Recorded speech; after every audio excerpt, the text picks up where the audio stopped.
Guys, relax. There's no design flaw here. A few quick comments about the issues. 1. Cyma Platinum comes with the S-Shooter. Kestrel Basic ETU.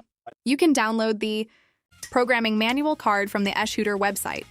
This ETU has a unique self-learning function. During the first few shots in semi-auto, it detects the battery type and spring strength, then automatically calibrates the firing cycle. According to the programming guide, it also supports around 10 different error diagnostics and protection modes. 2. The rifle in the video has been fitted with a Perun hybrid ETU. The problem is most likely the installation of the Perun unit, not the rifle itself.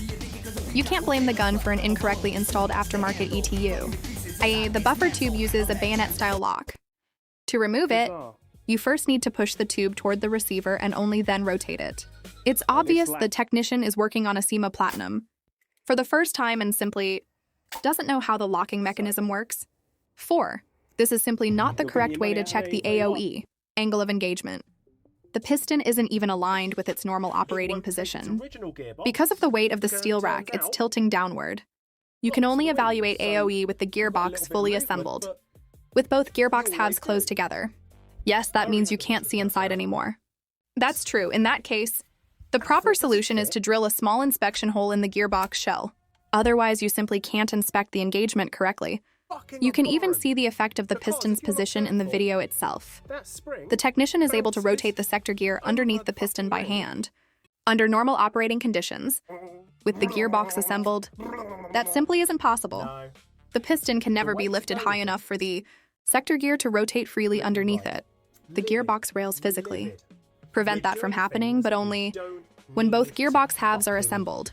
With the gearbox open, the piston is completely out of its normal operating axis, so this type of test simply isn't valid. If the AOE were genuinely incorrect and the sector gear was picking up the piston on anything other than the first tooth, you would hear it immediately during firing. The gearbox would produce a distinct skipping or clicking sound, and the sector gear or piston would be damaged very quickly. In many cases, the piston body itself would crack after a short period of use. That said, a good tuning practice is to shorten the second piston tooth by about half or even more. This is a common modification today because it provides an extra safety margin against improper engagement.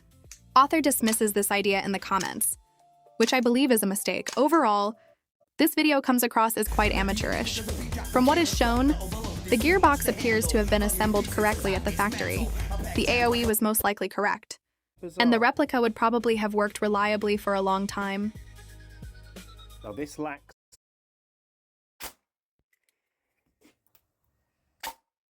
So